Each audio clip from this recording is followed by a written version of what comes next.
Welcome back, everyone. We are ready for the first talk of the session. It is my absolute pleasure to introduce to you Dr. Susan Blackmore. Susan is a British writer and lecturer. She obtained her PhD in parapsychology from the University of Surrey in the 1980s and now is a visiting professor at the University of Plymouth. She is the author of over 15 books, and she will talk to you today about meme evolution in the cosmos. So without needing to wait anymore, Sue, please take it away.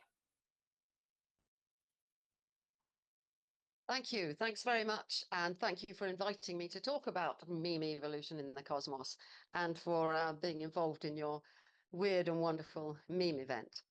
I want to start with talking about the best idea anybody ever had.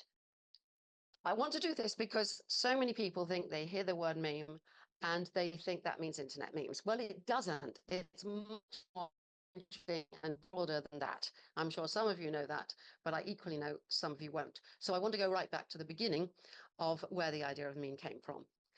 And for me, the beginning is the best idea I've ever had. And that's such a weird idea, isn't it? That there even could be a best idea that anybody ever had. But I think there is and was. And I think others agree that the best idea was Darwin's idea of evolution by natural selection. Why is it such a good idea? Because once you understand how evolution works, you don't need to believe it. It drives me mad when you get mostly Americans saying, I don't believe in evolution. It's not a question of belief. It's a question of understanding how it works. And that was the incredible insight that Darwin had and that ultimately has led us to be talking about memes. So what did he say in this brilliant book uh, um, back in hundreds of years ago? He started he started by asking, can do I think I need to explain something first. What this idea amounts to is the evolutionary algorithm. It is a kind of three-step algorithm that is important to understanding evolution. And the three parts of it are that you need copying with variation and selection. And this is what Darwin did in his best idea. And his book, he starts off saying, well, do creatures vary? Yes, absolutely. I've studied different sizes of frogs and the different shapes of leaves, and I've studied the coats of donkeys and every kind of variation, in particular, all the beaks of the finches in the Galapagos Islands. And then on 300 pages or so later, he comes to, okay, they vary, but is there a struggle for life such that most of those creatures, whether they're plants or animals or bacteria, whatever, such that most of them die? Yes, he says, for another 300 or so pages. Yes, you can see the fighting going on between animals, the lack of food so that lots starve to death. He calculated how long it would take for the whole planet to be covered in elephants if elephants kept breeding and none of them died. And you can imagine that for anything else, can't you? Like how many frogs there would be in the world if all the tadpoles survived and went on to mate. And so he goes on for the final section. And then he asks, do the creatures that survive pass on to their offspring whatever it was that helped them survive? And that he could certainly answer. He didn't know anything about genes or algorithms, indeed, but he could show from the science that was available then that yes, there is passing on of characteristics. Then he says, after another few hundred pages, this means that the survivors in this struggle for life will pass on whatever characteristics help them to survive to their offspring. And this means that the offspring will be better adapted to the circumstances in which they evolved than in which they appeared than the parents were. And so this goes on with another generation and another generation and another generation. And that's why he was able to explain why evolution works, and indeed why it must work. This word must is my favorite word in all of this. This is what the philosopher, American philosopher, now recently died, had to say about it. If you have variation, selection, and heredity, then you must get evolution, or design out of chaos without the aid of mind. Isn't that wonderful? Design out of chaos without the aid of mind. So much for a designer God, eh? No need for him.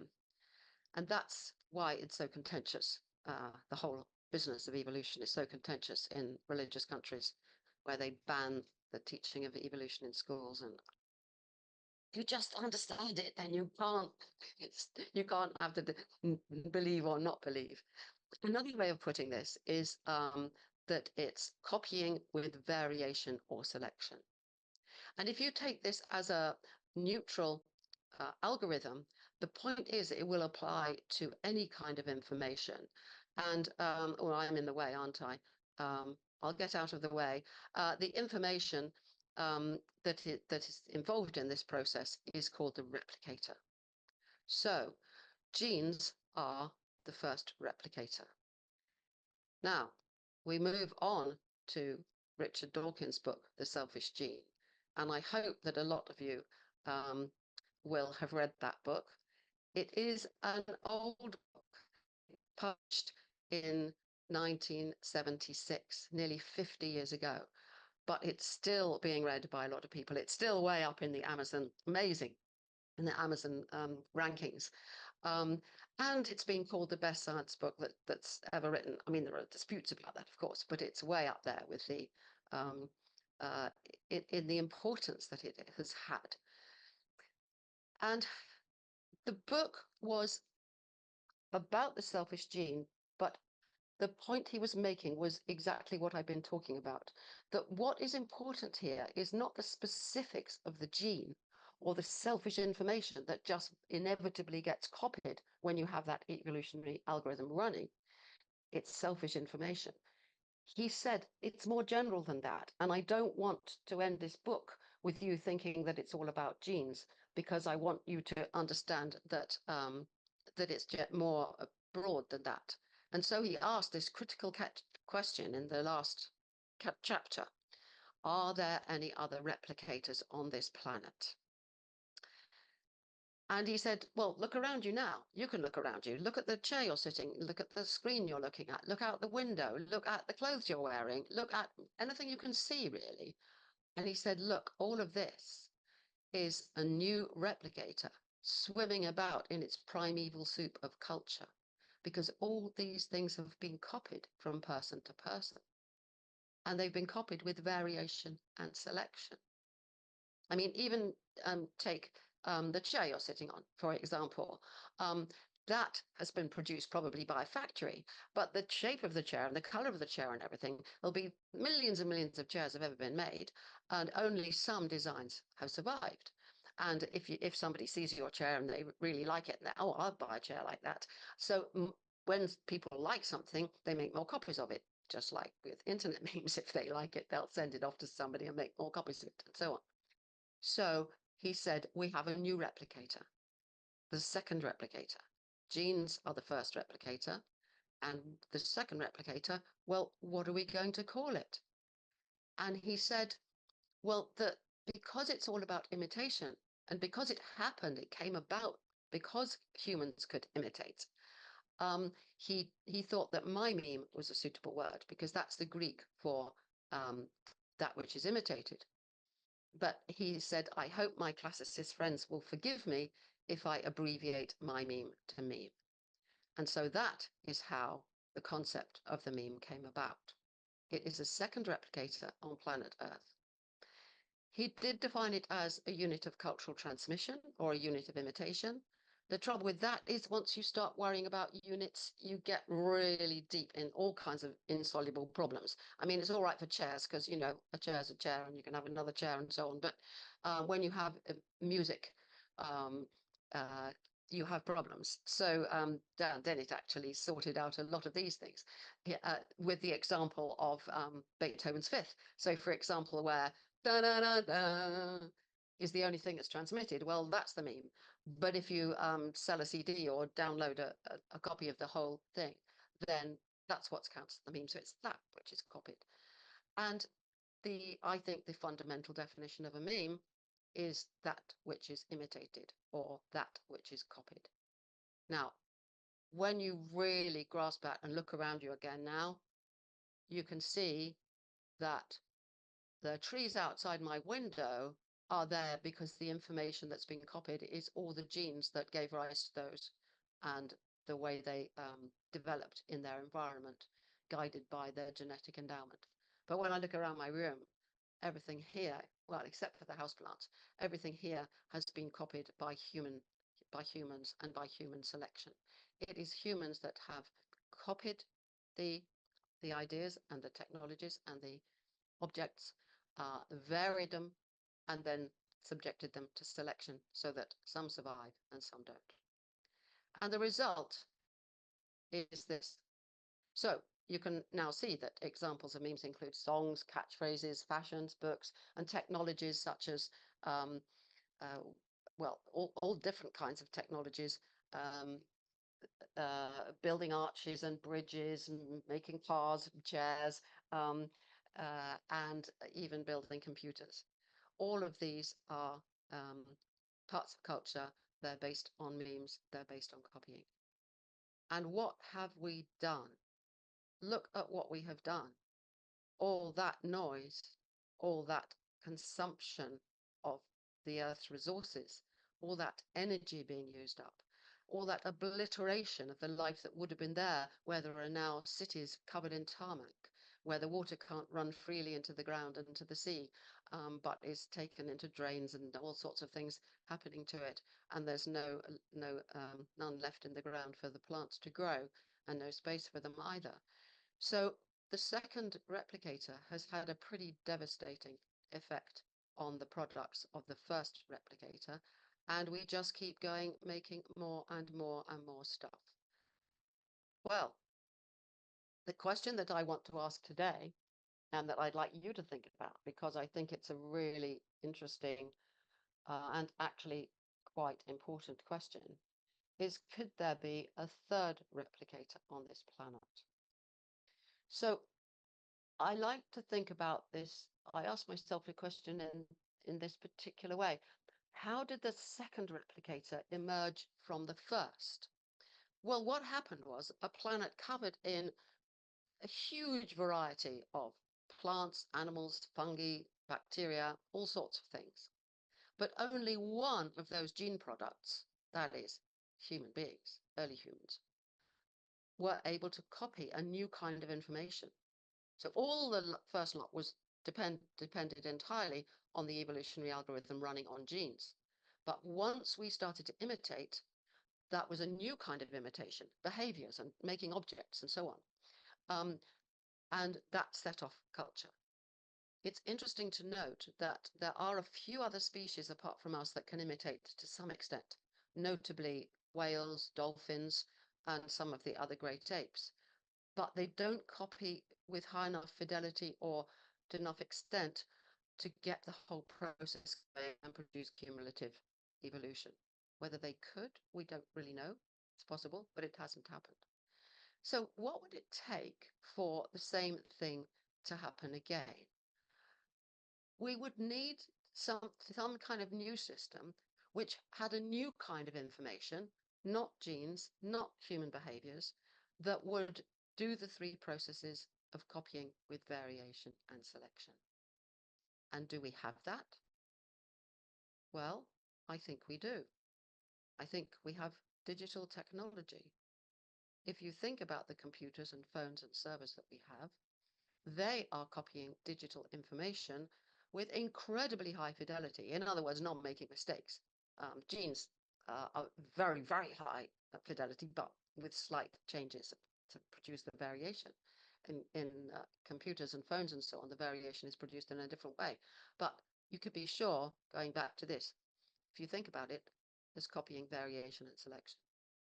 Now, I asked myself, what would make the turning point when it really becomes a replicator and could take off in the way that memes took off and cause these effects on the planet. I say for myself, the way I think of it is that would happen if the new technology, the digital technology, was capable of doing copying, varying, and selecting without human help. Is that happening? Well, when I first began thinking about this more than 10 years ago, I don't think it was. And now it is. Things are moving very fast. So the copying has been going on for a long time, since the first computers back in the 1950s. And indeed in other ways before that. But the variation mostly was being done by humans. So when you send messages to each other on email, whatever, or even with Google searches, and the selection was mostly done by humans. But I think now it is possible. So let's take the variation, for example. Think about LLMs. They scrape off as much text as possible from the web, and then they can mix it up and produce variations. So you can ask an LLM to write you a story about something or other, and it will do it. It is varying the information it's producing by mixing up all the words that it's got originally from humans. But the humans are not involved in that variation. Now, what about the selection? Mostly we select what we want. Certainly when it comes to internet memes, it's people selecting them. At least I think so. I don't think there are machines selecting internet memes from each other. But certainly there's a lot of selection going on between software out there in the great web, in the cloud. All of these processes are now being taken over. And when it comes to artificial intelligence, we're beginning to see all kinds of self-replicating processes going on. So it looks to me as though it's quite reasonable to say that we have a third replicator. And think about the speed. Life started on this planet after about 500 million years, and it was 4 more billion years before humans appeared. Then it was only a few million, possibly only 2 million, before culture really got going. And it's only been less than a century. Um, so things are speeding up. And, well, I'm not going to think about fourth replicator. Here, so let's stick with that we have a third replicator. Now, this replicator is using up even more energy. If you think about the servers and the amount of fuel that they're using, the amount of energy, the cooler the water that they need to cool it, all this is contributing dramatically and increasing very fast from what's just produced by humans without digital technology. And this means an even worse effect on the climate because, of course, they produce more and more carbon dioxide, which is destabilizing the climate dramatically. It's weird to me that I can remember probably 20 years ago, climate scientists saying by 2025, the climate will be destabilized. And that year stuck in my head. And I thought, well, I won't be alive then. Oh, I'll be in my 70s. Oh, God, no, I couldn't be alive then. And here I am. And the effect, they were spot on. And we are seeing this disintegration now. What is our role in all of this? Well, we set it going. We can blame us, although these are all inevitable processes. But it rather looks to me as though we're a bit like mitochondria, you know, the organelles in all the cells of our body that produce the energy for all the processes that are going on in our body. They were originally free living bacteria-like organisms that got taken in and became useful. Are we just going to be the energy producers and actually less and less in charge of what's going on in the digital world? Well, that's rather how it looks to me. But this leads to a question, a last question that I want to think about, which is, why haven't we heard from anybody out there? People have been asking this question long enough. Eleanor told you that long ago I did my PhD in parapsychology. Back in those days, I believed in life after death and worlds beyond, and because I'd had dramatic out-of-body experience all sorts of other things, and I completely believe it. So I did lots and lots of studies in paranormal. I never found any paranormal phenomena, but also interviewing and talking to a lot of alien abductees, which was absolutely fascinating. I did presented a TV program on alien abduction, and these people really absolutely sure they've been abducted by aliens. Turned out for most of them it was actually sleep paralysis, but all of that's another story. So I don't think there is any good evidence that any aliens have visited us, and we don't get signals. Are there lots and lots of civilizations out there and we're not hearing from them? Well, as I said, plenty of people have asked this question, but they tend to think in terms of intelligence. You know, how much intelligent life is out there? But I suggest that actually what you really need to think about is think in terms of replicators. What replicators are out there? If you think of all the exoplanets out there, well, you can't think of all of them because we don't know how many there are. But if you think about that, there must be an awful lot of them. Why aren't we hearing any from any of them? Now, there's the famous Drake equation, which probably many of you know about. Here's the equation itself, the top. And the purpose of this equation is to think about, you can't put numbers to it, but you can think about what would happen if you did put numbers to it, to calculate or to estimate the number of communicative civilizations. In other words, the number of people that we might hear from. And Drake put into this formula how many suitable stars are formed, the fraction of those that have planets, how many of those planets would be Earth-like worlds or capable of sustaining life, how many actually did get life developing, how many of those had intelligence developing, and then the fraction of those that actually led to communication by using electromagnetic radiation. So I think about this in a slightly different way. So my question would be the same, the likelihood of discovering intelligent life in the galaxy, and wanting to find out the number of communicative civilizations there might be. And I would agree with Drake, all in the first parts. But then I would think about it as the fraction of those life viable planets that get a first level replicator. Something like genes. It won't be genes, but it'll be something like that. The fraction of those that get a second level replicator, which, as I've explained, would mean that one of the products of the first replicator would discover a way to copy information with variation and selection in a new way. And the fraction of those that produce a third replicator, which would mean something like digital information and all that technology that entails, that would produce electromagnetic communication possibilities and allow them to communicate with us. And the question at the end for both of these is, what is the expected lifetime of planets? Now I'm going to get gloomy here, because I think the way that I'm thinking about it, and when I look out of the window and I look at the peculiar climate we've got here in the UK at the moment, and it's all changing and strange and not like it used to be, and going to get worse, and we're not doing anything about it. This is, I maintain, because we now have a third replicator and we're not doing anything, and maybe we can't do anything back as AI streaks ahead. And that would mean, if that's a general principle, that we're not going to hear from any communicative civilizations, because although the first, second, and third replicators will appear again and again, by the very nature of what they are, they will soon lead to some kind of destruction of their planet, whether that's by resource, taking up too many resources, or whether it's by shattering the climate or any other way, according to what kind of planet it is.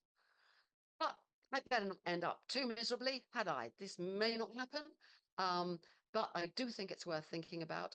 And I think above all that the best idea anybody ever had, which is understanding the way evolution works and the way that led to the concept of memes. And that has led to you all being here making wonderful memes about exoplanets and I think and hope entertaining you all. So thank you very much for inviting me and have a good exhibition. Thank you very much, Susan, for that wonderful talk and for agreeing to be a part of our weird and wonderful event. For the rest of you listening online, we're going to take a very short break now, just while we set up for our next speaker, and we'll be back online in a couple of minutes. So we hope you'll stay there to hear Julie speak. Thank you again for attending this talk, and back in a couple of minutes.